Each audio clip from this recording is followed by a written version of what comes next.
Already what do you feel, कौन से point पे हर बच्चे को एक टाइम पे लगता है ना कि चलो अब रिस्पॉन्सिबिलिटी है, मैं बड़ा हो गया है, किस पॉइंट पे ऐसा लगा? किसी का 30 में आता है, किसी का 10 साल में आ जाता है. What was that point for you? घर पे फाइनेंशियल प्रॉब्लम्स बहुत थे. अब्बाजान जो फिल्में बना रहे थे, आमतौर पे लोगों को लगता है प्रोड्यूसर के घर में बहुत ज़्यादा पैसा होगा, फिल्म प्रोड्यूसर. इसमें सच्चाई नहीं है. ज़्यादातर प्रोड्यूसर्स काफ़ी स्ट्रगल करते हैं, you know, to make ends meet. Actually उनकी एक फिल्म बहुत लंबी अटक गई थी, लॉकेट. ओके. 8 साल लगे उसको बनने में. तो उसमें जो एक्टर्स थे उनकी डेट्स की प्रॉब्लम्स हो रही थी. फिल्म तो 1-1.5 साल में बननी थी, 1-1.5 साल में, लेकिन वो खिंचते खिंचते 8 साल तक चली. तो 8 साल तक कोई इनकम नहीं थी घर में. और क्योंकि अब्बाजान ने पैसे लोन पे लिए हुए थे, इंटरेस्ट 36%. हाँ, टॉप लेवल इंटरेस्ट, बहुत टॉप लेवल. हाँ. तो there was a rough patch in the middle, you know. So when did you बहुत realize लंबा रिच as a तो kid एक्चुअली जब मैं कि ये फाइनेंशियल प्रॉब्लम घर में चल रही, क्योंकि हर किसी को रियलाइज भी नहीं होता ना, एक पॉइंट के बाद ही समझ आता है. नहीं समझ में आ जाता है, क्योंकि हम लोग घर में वो फोन कॉल भी आते थे ना, अब पैसे कब दे रहे हैं, जिन्होंने पैसे दिए थे, फिल्म में लगाए थे, फिल्म अटकी हुई है, जब तक फिल्म रिलीज नहीं होगी आप पैसे लौटा नहीं पाओगे. तो he was stuck in a vicious circle. कोई पैसा और नहीं दे रहा है, फिल्म आगे नहीं बढ़ रही है, बढ़ नहीं रही है. जब तक फिल्म आगे नहीं बढ़ेगी तब तक पैसे नहीं आएंगे, फिल्म रिलीज होगी तभी पैसे आएंगे. तो काफ़ी डिफिकल्ट पीरियड से वो गुजरे थे. और मुझे याद है जब मैं छोटा था, मैं टेनिस बहुत खेलता था, कंपेटिटिव लेवल खेलता था मैं. और वो पैसे जो मैं कमाता था टेनिस के जरिए, वो मैं अम्मी के पास रखता था. और चूंकि मुझे पता था घर में तकलीफ है, तो मैं अम्मी से कहता था कि मेरी कोई भी चीज़ आपको खरीदना है, जूते खरीदने, कपड़े खरीदने, आप मेरे पैसे से ले लो. तो when I'm saying all this, I'm realizing कि छोटे उम्र से ही मैं रिस्पॉन्सिबल हो गया था. Is there any value or anything जो पापा से आप में आती है? जी, अब्बाजान में एक बात थी कि वो बहुत ही स्ट्रॉन्ग पर्सनैलिटी थे. गिव अप नहीं करते थे. कितनी भी बड़ी तकलीफ उनके सामने हो, और उन्होंने एक से एक तकलीफें झेली हैं, वो उसको सामना करते थे, उसको गिव अप नहीं करते थे. तो वो मैंने उनसे सीखा है. दूसरा, वो he was a man of his word. बोल दिया तो भी कर. हाँ, तो वो मुझे याद है कई दफ़ा ऐसा हुआ था जब उन्होंने एक्टरों को बोला था इस वक्त मेरे पास पैसे नहीं है, फिल्म आप रिलीज होने दो, जब फिल्म कमाएगी मैं आपको दूंगा. मुझे याद है दत्त साहब ने मुझे बोला था कि आपके फादर ने जख्मी बनाई थी, और मुझे लगा शायद मुझे पैसे मिलेंगे नहीं, लेकिन वो फिल्म रिलीज हुई, चली, और ताहिर साहब आए मेरे पास और मुझे मेरे पूरे पैसे दिए. तो he said, so he used to, you know, he was a man of his word. He used to stick to his commitments. So there are a lot of things I've learned from him. Yeah. मुझे अब्बाजान कहते थे, जब हम लोग कहानियां सुनते थे ना, वो मुझे हमेशा याद है, कहानी खत्म होती थी, राइटर डायरेक्टर होते थे, तो वो कहते थे कि आप अपनी कहानी एक लाइन में सुनाइए. अगर आप अपनी कहानी एक लाइन में नहीं सुना पाएंगे तो फिल्म हिट नहीं होगी. तो मैं छोटा था, मुझे लगता था यार बेचारे ने अभी 3 घंटे लगे कहानी सुनाने, एक लाइन में कैसे सुनाएगा. अब्बाजान बहुत अनरीजनेबल हो रहे हैं. लेकिन बाद में जब मैं बड़ा हुआ, फिल्म मेकिंग के बारे में मैं और समझा, तो मुझे रियलाइज हुआ कि एक्चुअली वो क्या बोल रहे थे. आपका प्रेमाइस क्या है, आप कहना क्या चाह रहे हो, वो आप एक लाइन में बोलो. मारी छोरियां छोरों से कम है कि, ये एक लाइन में कहानी है दंगल में. आप समझ रहे हो मैं क्या बोल रहा हूँ. तो प्रेमाइस क्या है, आप कहना क्या चाह रहे हो. एक लाइन में अगर आप नहीं बोल सकते आप क्या कहना चाह रहे हो, तो फिर आपकी फिल्म कंफ्यूज्ड होगी. Tell me about one of your failures जहां आपको लगा था कि ये सबसे बड़ा फेलियर है, और which still hurts you probably. One flop और वन फेलियर जो अभी भी अफेक्ट करता है.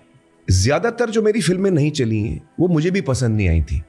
तो हमने बोला, तो मुझे भी लगा सही है, ये नहीं चलनी चाहिए थी. वो मैजिक नहीं आया. नहीं, वो नहीं बनी है, ठीक यार, पब्लिक करेक्ट बोल रही है, मुझे भी लगा था कि नहीं चलेगी. लेकिन एक फिल्म जो मैंने की थी जो मुझे बहुत दुख हुआ, वो थी लाल सिंह चड्ढा. ओके.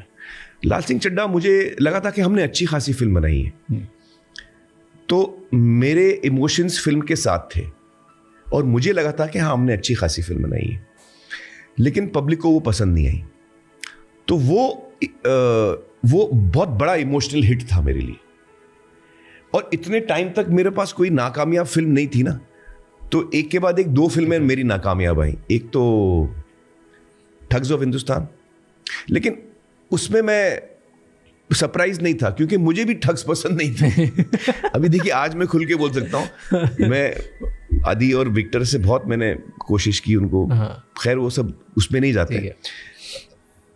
जब फिल्म रिलीज हो रही थी मैं भी खुश नहीं था। मैं आपको एक कहानी बताता हूँ।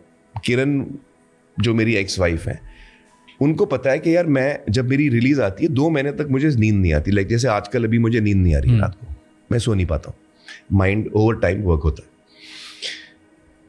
ठग्स ऑफ हिंदुस्तान के रिलीज से पहले किरण मुझे एक दिन बोला, यार रिलीज नजदीक आ गई है, आप बड़े इत्मीनान से सो रहे हैं, चक्कर क्या है? तो ऐसे किरण, क्योंकि मुझे पता है वो फिल्म नहीं चलने वाली है, मेरे अंदर ना एक्साइटमेंट है ना कोई एंटिसिपेशन है कि मैं इंतजार कर रहा हूं कि लोग मेरी फिल्म देखेंगे, बल्कि मुझे तो मेरा दिल बैठ रहा है कि लोग अभी मेरी फिल्म देखने वाले हैं। और वो मैं खुद खुश नहीं हूं फिल्म से। लेकिन प्रोड्यूसर और डायरेक्टर खुश हैं, तो मैं क्या बोल सकता हूं। तो खैर, पर लाल सिंह चड्ढा में तो उस फिल्म में तो जब नहीं चली तो मुझे पता, हाँ, अंदर से फीलिंग थी कि नहीं, मुझे पता था नहीं चलेगी। ओके, मैं 100% श्योर था नहीं चलेगी। मुझे कोई डाउट नहीं था। Did you express that? या I expressed it very strongly to Adi and Victor, but they were confident of it. देखिए, मैं उनको भी ब्लेम नहीं करता हूँ, ये क्रिएटिव काम है, आप अपने इंस्टिंक्ट से ही तो जा सकते हो। फेयर। तो डायरेक्टर और प्रोड्यूसर की इंस्टिंक्ट थी कि यार हमने बहुत सही फिल्म बनाई, ये बहुत चलने वाली है। मुझे लगा था कि नहीं, ये फिल्म पानी नहीं मांगेगी। मैंने आदि को बोला था, देखिए जब आदमी मरता है ना, वो बोलता है पानी पानी। और कभी कभी वो पानी मांगने की भी ताकत नहीं होती। तो ये मुहावरा वहां से आया।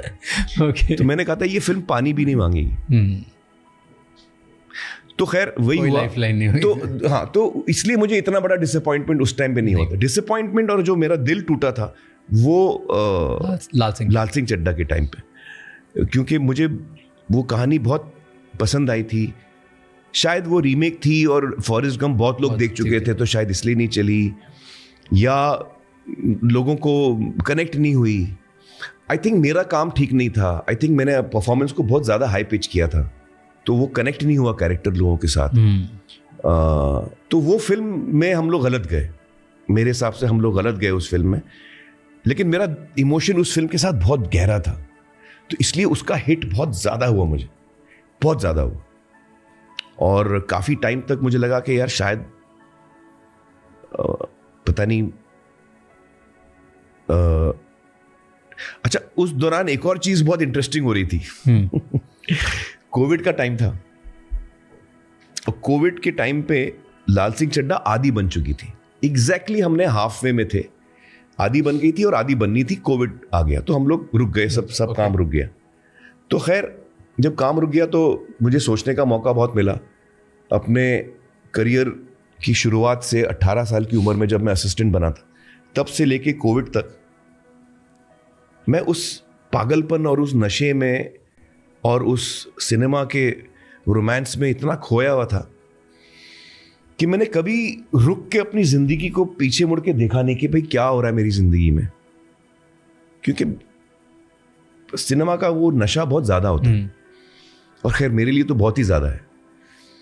तो कोविड की वजह से वो कंपलसरी पॉज आ गया, मैं काम कर ही नहीं पा रहा था, किसी को मिल ही नहीं पा रहा था, घर में बंद था। तो वो एक फोर्स्ड मुझे सोचने का मौका मिला, और मैंने जब सोचना शुरू किया, अपनी ज़िंदगी को देखना शुरू किया, तो मुझे रियलाइज़ हुआ कि यार मैंने अपने बच्चों को वक्त नहीं दिया है, मैंने अपने अम्मी के साथ इतना वक्त नहीं गुजारा है, रीना, किरण, मेरे भाई बहन, जो मेरे लोग मेरे बहुत नज़दीक रहे हैं, उनके साथ शायद मैंने बहुत नाइंसाफ़ी की।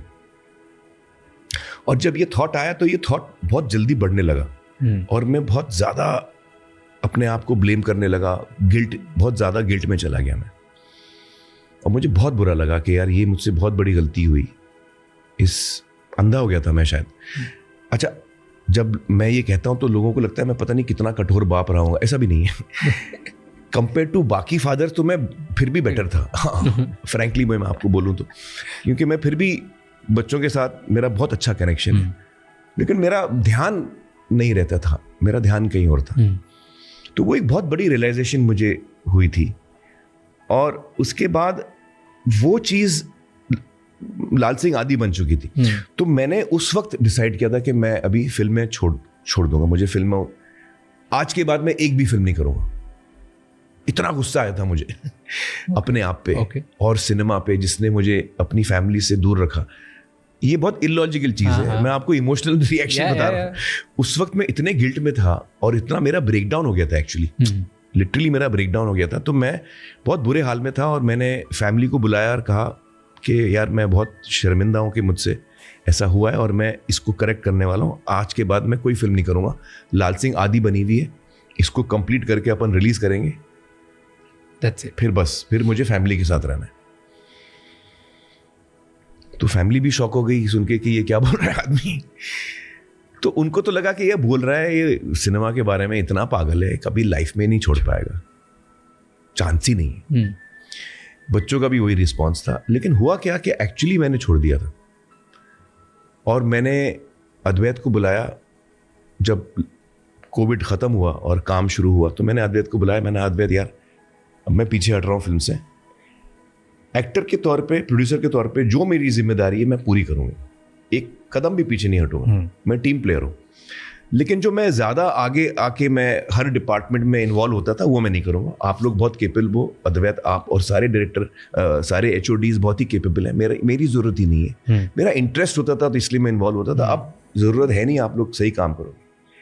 तो एक भी मीटिंग में मैं नहीं गया। एडिटिंग अद्वैत ने की, मैं सिर्फ चेकिंग करता था, जो प्रोड्यूसर का काम है। अगर मुझे कोई चीज़ पसंद नहीं आती थी तो मैं दोबारा करवाता था, बट वो प्रोड्यूसर का काम लास्ट में आता है।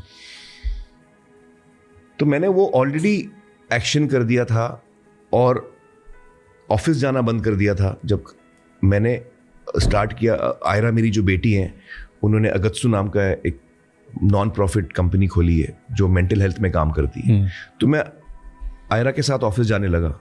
एक्चुअली क्या हो गया, जब मैंने ये डिसीजन लिया तो अब प्रसन्ना भी वेट कर रहा था कि सितारे कब शुरू होगी। तो मुझे लगा कि यार अब मैं उसको बोल दूं कि मैं नहीं कर रहा हूँ क्योंकि इंडस्ट्री में मैंने किसी को बोला नहीं था कि मैं रिटायर हो रहा हूँ। मुझे कोई हल्ला वल्ला नहीं करना था कि मैं रिटायर हो रहा हूँ और ये कर रहा हूँ वो कर रहा हूँ। मैंने कहा यार वैसे भी मेरी फिल्में 3-4 साल के बाद एक आती है, तो लाल सिंह आके चले जाएगी, लोगों को लगेगा 3-4 साल के बाद इसकी फिल्म आएगी। जब नहीं आएगी तो वो भूल भी जाएंगे, क्योंकि मैं इतनी कम फिल्में करता हूँ तो आज की डेट में लोग भूल जाते हैं, आगे बहुत जल्दी निकल जाते हैं। तो मुझे बोलने की कोई ज़रूरत नहीं होगी। 3-4 साल जब लोग पूछेंगे तो मैं बोलूँगा हाँ मैं निकल चुका हूँ। मेरे को इतना कुछ बड़ा अनाउंसमेंट ये सब नहीं करना था।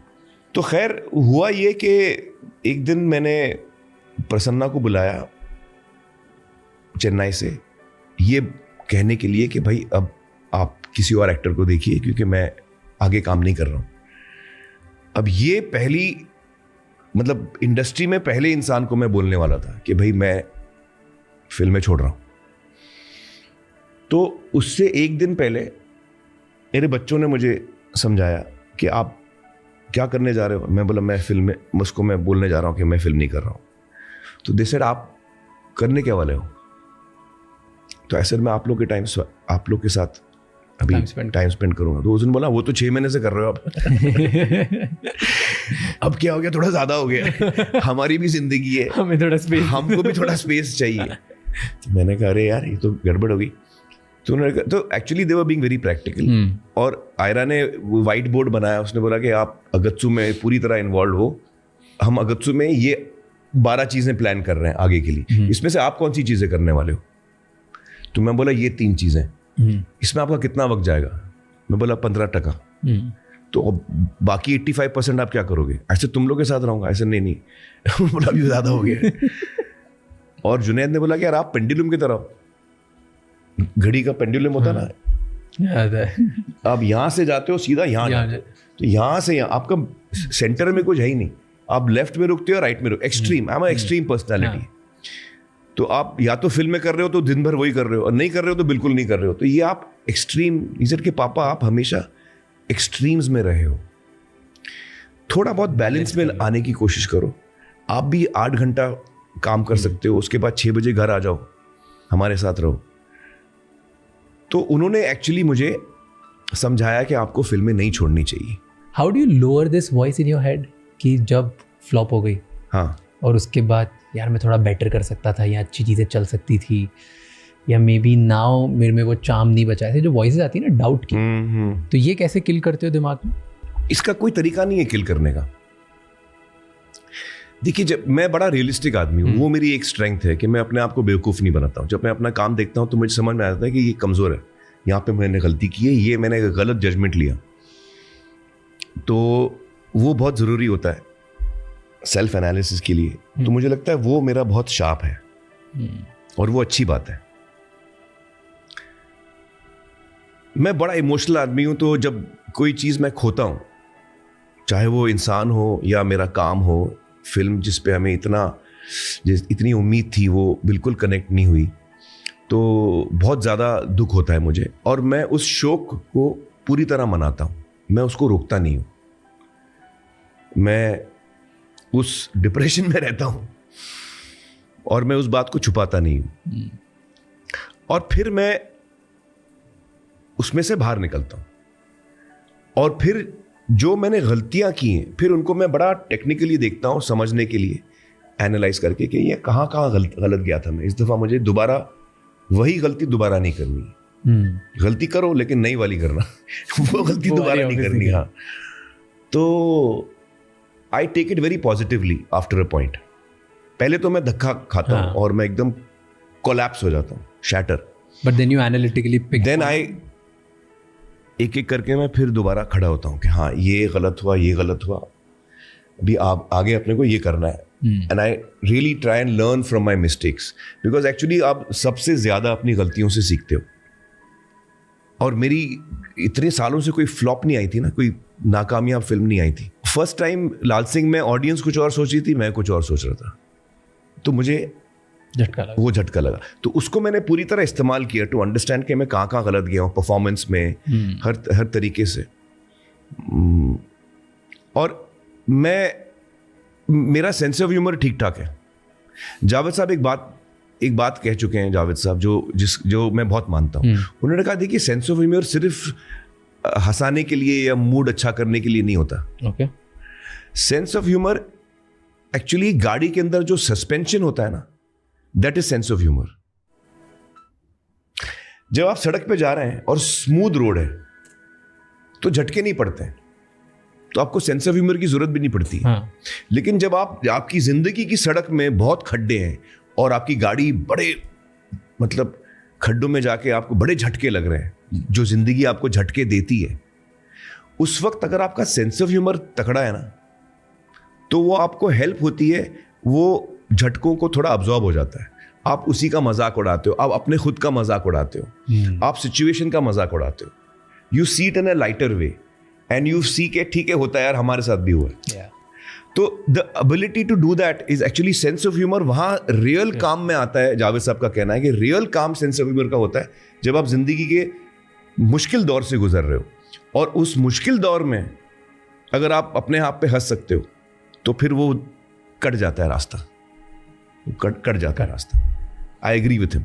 तो I feel that that's the kind of person I am. मैं अपने गलतियों को एक्सेप्ट करता हूँ और उनको सुधारने की कोशिश करता हूँ, और मैं बाउंस बैक काफ़ी स्ट्रांगली करता हूँ। सो अकॉर्डिंग टू यू, आपकी सबसे बड़ी गलती कौन सी हुई लाइफ में? Personal, professional, anything? सबसे बड़ी गलती? अरे यार, actually tell me in personal life, what do you think आपकी सबसे बड़ी गलती? गलतियाँ मैंने बहुत की, एक नहीं, लेकिन मुझे लगता है कि यार वो गलतियों की वजह से ही आज जो मैं हूँ, ना सिर्फ अपने कामयाबी की वजह से हूँ लेकिन अपनी गलतियों की वजह से भी हूँ। अभी मैं एक सिंपल चीज़ ऐसे बोलता हूँ, मैं रीना और मैंने बहुत जल्दी शादी की थी हम लोग। मैं 21 साल का था, वो 19 साल की थी। बल्कि जो लीगली पहला दिन था मुमकिन मेरे लिए शादी करने के लिए, 21 साल का होने के बाद आपको 1 महीने का नोटिस देना पड़ता है, तो 30 दिन तो वहाँ जाते हैं। तो 14 मार्च को जब मैं 21 साल का हुआ, उसके बाद 1 महीने का नोटिस हुआ, तो 14 अप्रैल हो जाता है। तो लेकिन सैटरडे संडे आ रहा था वहाँ पे कुछ, तो जो पहला दिन था जो रीना और मेरी शादी लीगली पॉसिबल थी, वो था 18 अप्रैल।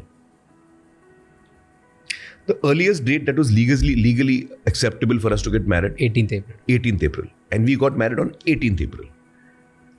And हम लोग एक दूसरे को सिर्फ 4 महीना जानते थे उससे पहले।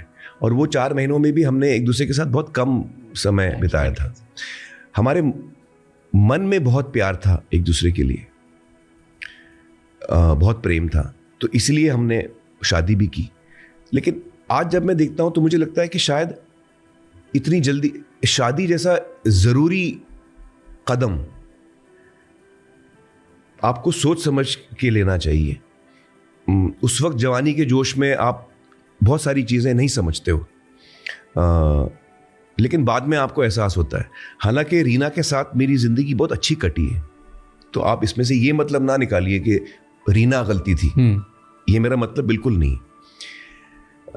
बल्कि Reena is an amazing person, और हम लोग एक तरह से साथ में हम लोग बड़े हुए, क्योंकि हम लोग इतने छोटे थे जब हमने शादी की। तो रीना और मैं बहुत एक दूसरे को हम लोग बहुत रिस्पेक्ट करते हैं, और हमारे दिल में बहुत प्यार है एक दूसरे के लिए, प्रेम है।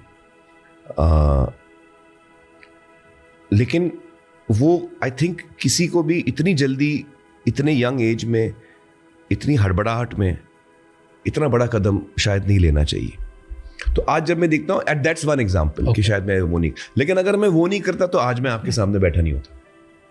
तो उसको गलती भी मैं नहीं मान सकता हूँ। इसलिए भी नहीं मान सकता हूँ क्योंकि उससे मुझे 2 ऐसे सबसे में जो बड़ी गिफ्ट्स हैं, जुनैद और आयरा, हमको मुझे उस शादी से मिले। रीना के साथ मुझे 16 साल बिताने को मिले। तो अब ये सारी चीज़ें गलतियां तो नहीं है, ये तो अच्छी चीज़ें। तो मुश्किल है वो, एक तरह से वो गलती मैं बोलूँगा कि आप 4 महीने में आपने तय कर लिया आप शादी कर रहे हो, इतना बड़ा फैसला आपने इतना जल्दी ले लिया। तो ऐसी बहुत सारी चीज़ें हुई हैं मेरी लाइफ में, लेकिन मुझे लगता है कि कहीं ना कहीं वो सही भी हुई हैं। आदमी गलती करता है, उसी से सीखता है, और आप जो गलती करते हो फिर आपकी ज़िंदगी वो हो जाती है, फिर आप उस ज़िंदगी में अपना सुख ढूंढते हो। तो वो एक जर्नी होती है, एक सफ़र होता है आपका, जो मेरा रहा है। आज जब मैं देखता हूँ मुझे लगता है यार, आज के डेट में अगर मैं किसी को मिलूँ 4 महीने में मैं शादी का डिसीजन ले सकता हूँ? नहीं, जिंदगी भर इसके साथ गुजारना है क्या? मैं अच्छा, उस वक्त मैं थेरेपी भी नहीं करता था। आजकल चूंकि मैं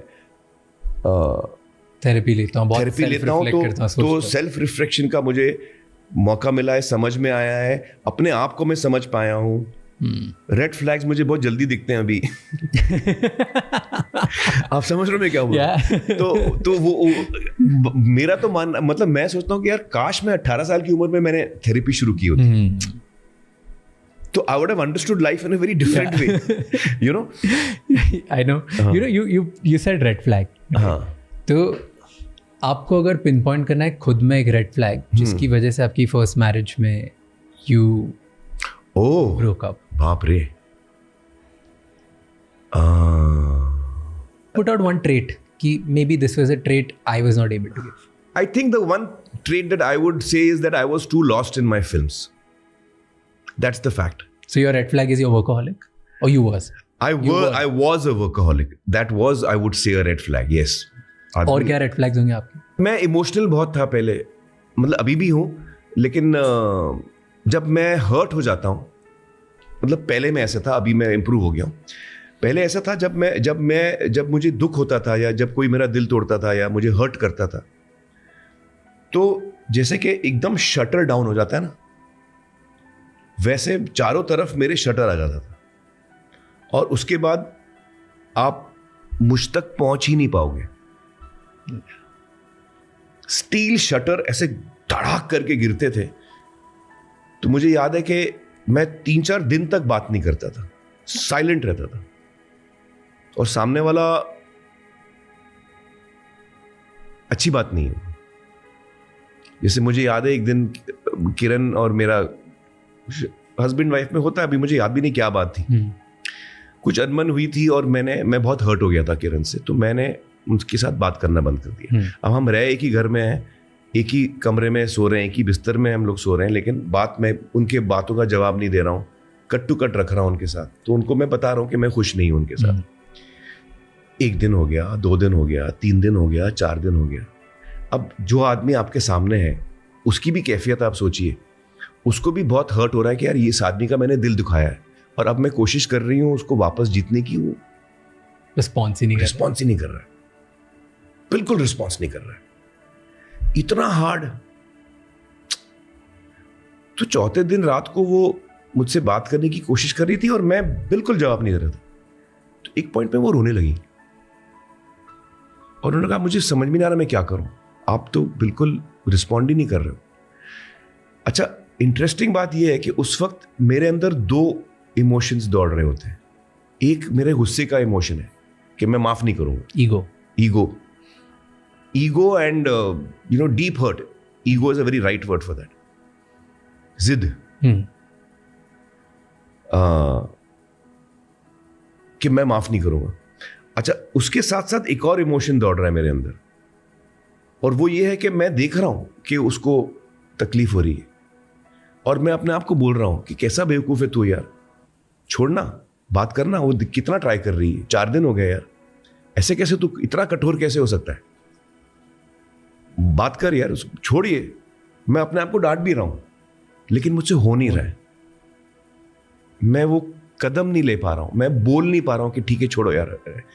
मेरे अंदर वो एक तरफ मैं अपने आप को डांट रहा हूं कि दोनों चीजें साथ में चल रही हैं।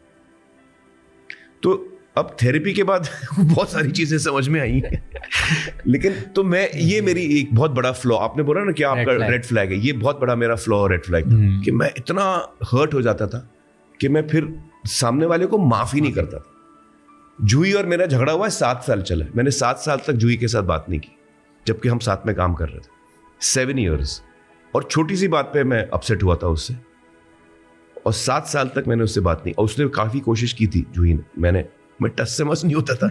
रीना मुझे बोलती थी यार कैसे कर रहे हो तुम, मिलो उससे, खत्म करो। नहीं। जिद्दी। राजा इंसानी देखिए, हाँ। और राजा इंसानी एंड में ना वो बच्चा ऐसे लेके, उसको कुछ सुनने का नहीं है। मैं ऐसा मेरा most of us, I was reading about psychology कि हम लोग मेजॉरिटी टाइम्स हमारे लव्ड वंस के साथ जब भी हम गुस्सा होते हैं हम उनको उस वे में बिहेव करते हैं उनके साथ जिस वे में हमें लगता है कि सबसे ज़्यादा सबक सीखने को मिलेगा हमें। इनडायरेक्टली हम उनको वो करते हैं। सो प्रोबेबली लेट्स से आप हर्ट होते एंड आपको लगता है कि मैं इसको माफ़ नहीं करूँगा क्योंकि अगर इतनी जल्दी माफ़ कर दिया तो इसको समझ ही नहीं आएगा कि इसने मेरे को कितना हर्ट किया। बहुत आसानी से मैं इसको कैसे बोल दूँ, इसको समझ आना चाहिए कि इसकी गहराई कितनी है, कितनी बुरी तरह से हर्ट हुआ, टॉर्चर होना चाहिए थोड़ा।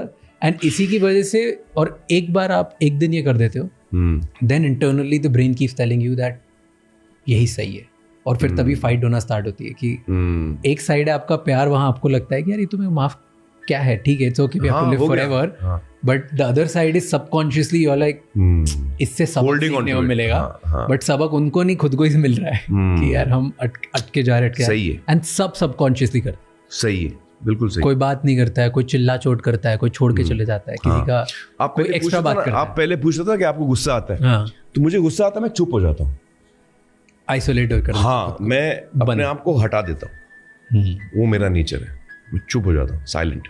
वो बहुत डेंजरस होता है, पैसिव एग्रेसिव बहुत पैसिव एग्रेसिव था मैं, अभी काफी इंप्रूव हो गया। कहाँ से आता है ये? पता नहीं कहाँ से आता है यार, बचपन से ही आता होगा। That's what most therapist tell you, that आपकी जो चाइल्डहुड वॉइस, आपके पहले 9 साल जो है वो आपको बहुत इंपॉर्टेंट करता है, वो आपको शेप करते हैं। तो बचपन में ही आया होगा ये, पता नहीं। हालांकि मेरा बचपन काफी हैप्पी रहा है, it's been quite a happy childhood fun. जब ऐसे गुस्सा करते हो, लड़ाई करते हो, या कुछ चीज गलत होती है, do you cry? I cry very easily. When was the last time you cried? 5 minutes ago। दिन में कम से कम 8-10 दफा तो मैं रोता हूँ, मतलब आंसू तो वैसे निकल जाते हैं। हाँ, मतलब मैं जितने फ्रीली हंसता हूँ उतनी आसानी से मैं रोता हूँ। मैं अपने इमोशंस को कर्ब नहीं करता, तो अगर मुझे रोना आएगा तो मैं रो दूंगा आपके सामने। और डिस्कशन करते करते, मतलब एक दफा मैं रो रहा हूँ, बाकी मैं अपने को पॉइंट समझा रहा हूँ, वो मैं छोड़ूंगा नहीं, वो अपनी जगह है। बट कभी ऐसा होता है कि अकेले में जाके you weep? Yes, many times. When did that happen?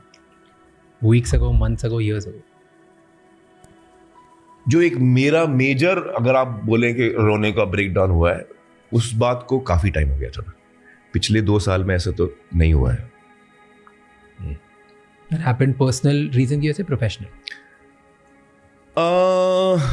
Personal professional तो मैं बहुत डिप्रेस हुआ था लाल सिंह के टाइम पे, दैट्स ऑल. उससे पहले मेरी ऐसा कुछ बड़ा डिप्रेशन नहीं हुआ है मुझे काम को लेके. ज़्यादातर पर्सनली हुआ है. आपने पर्सनल लाइफ सैक्रिफाइस करी है to some extent, to a lot of extent for professional career. कोई है आपकी लाइफ में ऐसा जिसको you can point out and be like जिसने आपके लिए सबसे ज़्यादा सैक्रिफाइस की? अम्मी, my mother.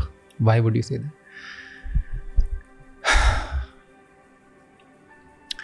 I think right from childhood, and it's not just my mother, I think all mothers, उनका जो इंस्टिंक्ट होता है ना मदर का, एक जो एक अंदर से जो एक आवाज़ निकलती है, वो हमेशा बच्चों के लिए होती है. उनकी परवरिश, उनकी देखभाल. उनकी तबीयत ठीक नहीं है तो माँ रात भर जागेगी, सो नहीं पाएगी. अच्छा, आप घर नहीं आए हो 10 बजे तक, 11 बजे होंगे, 12 बजे, माँ सो नहीं पाएगी कि बेटा या बेटी बाहर गए, उनको नहीं सेफ है कि नहीं. कितनी भी नींद आ रही होगी वो नहीं सोएंगी. ये जो सैक्रिफाइसेस है ना, डेली सैक्रिफाइसेस हैं, एवरी डे. तो जब आप बच्चे होते हो और 18 साल तक आपकी उम्र हो जाती है, तो वो 18 सालों में जो माँ जितनी सैक्रिफाइसेस करती है, वो हम लोग उसको कंपेयर ही नहीं कर सकते, उसके नज़दीक भी नहीं आ सकते.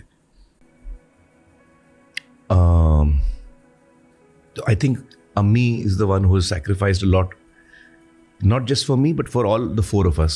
चारों बच्चों के लिए जो सैक्रिफाइस अम्मी ने किया है, जो एक सेल्फलेसली बच्चों के लिए सोचा है और बच्चों के लिए जिया है सबसे ज़्यादा. या I would say my mother has done the same. They are, वो सिर्फ आपकी हेल्थ के बारे में नहीं सोचते, वो आपके इमोशंस के साथ जुड़ जाते हैं. उनको पता होता है कि आपको क्या चीज़ बॉदर कर रही है या आपको क्या चीज़ एक्साइट कर रही है, तो उनको हर चीज़ पता होती है. Agreed. जैसे मैं टेनिस में बहुत एक्साइटेड हुआ करता था, तो मुझे रात भर नींद नहीं आती थी. अगले दिन मैच है तो मैं रात को सो नहीं पाता था. अभी जैसे रिलीज आती है तो मैं सो नहीं पाता हूँ, वो एक्साइटमेंट. तो जब मैं मैच के लिए जाता था तो अम्मी को पता होता था कि यार ये उसका पूरा फोकस मैच पे. तो मैच के बाद शाम को जब मैं लौटता था तो अम्मी used to be waiting for me. ऐसा कभी नहीं हुआ कि किसी और ने दरवाजा खोला है, चांस ही नहीं. मेरी घंटी बजी, अम्मी ने दरवाजा खोला, क्या हुआ, जीते क्या हारे, फर्स्ट क्वेश्चन. और मुझे एक इंसिडेंट याद है, मैंने कई दफ़ा बोला भी है, आपको भी सुना देता हूँ. उसका बहुत गहरा असर हुआ मुझ पर. तो अम्मी हमेशा पूछती थी क्या हुआ, जीते के हारे. ज़्यादातर मैं जीतता था. ओके. तो मैं वो कहता था कि हाँ जीता, चलो शुक्र है. She to give me a hug. And अम्मी लव्स चाय, तो वो हम लोग को बचपन से चाय की आदत हो गई थी. तो चाय बनाती थी, हम लोग बैठ के चाय पीते थे.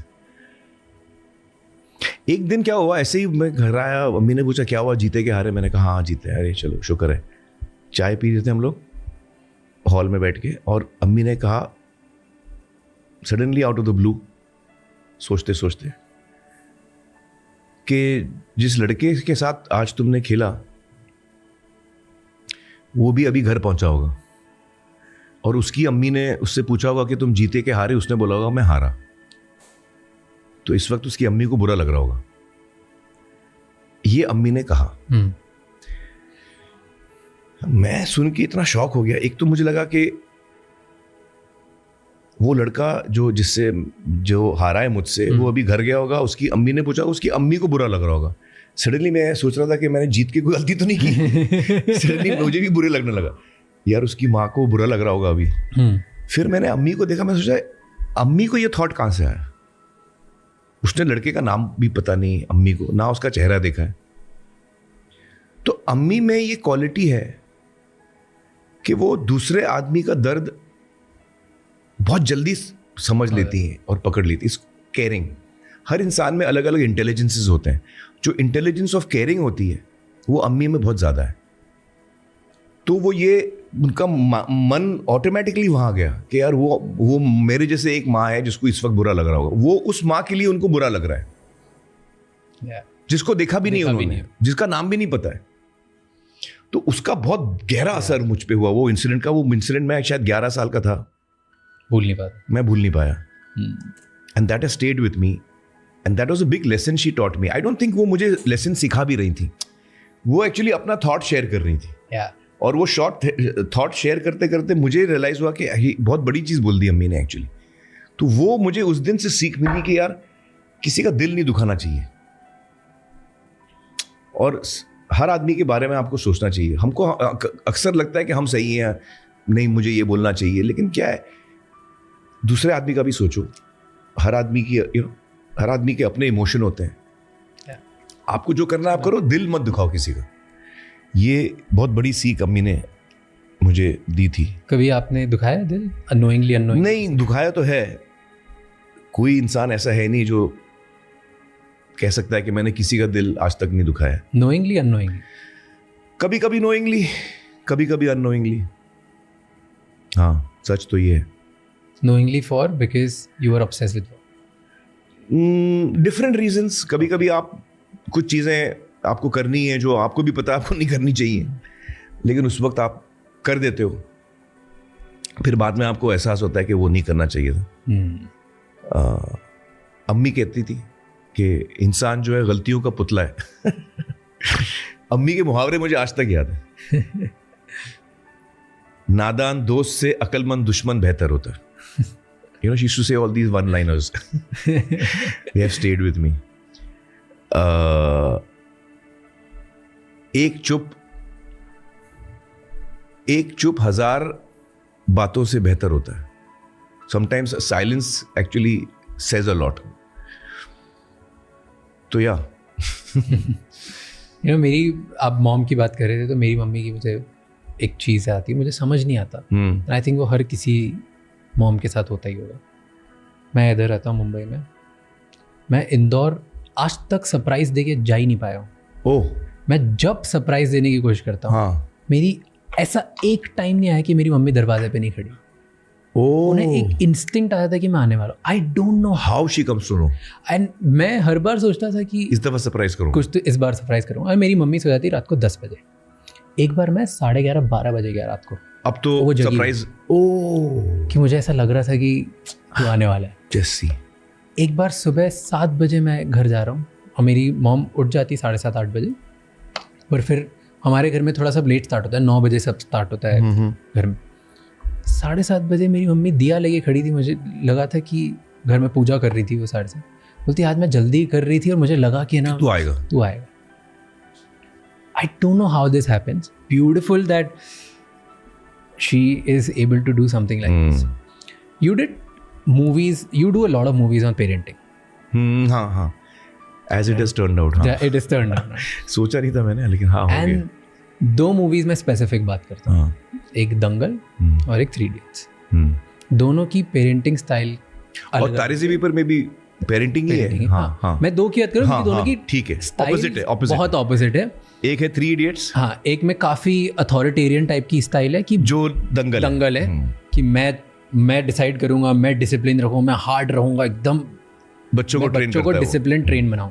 एक है बच्चों को छोड़ दो, जो करना है करने दो. करेक्ट. ये मैसेज है मूवी का कि यार अगर नहीं करने दोगे तो फिर बच्चे, बिकॉज एंड में वायरस को यही रियलाइज होता है. Correct. You have to give them freedom. तो एक परमिसिव है, एक अथॉरिटेरियन. तो बिल्कुल अलग स्टाइल है.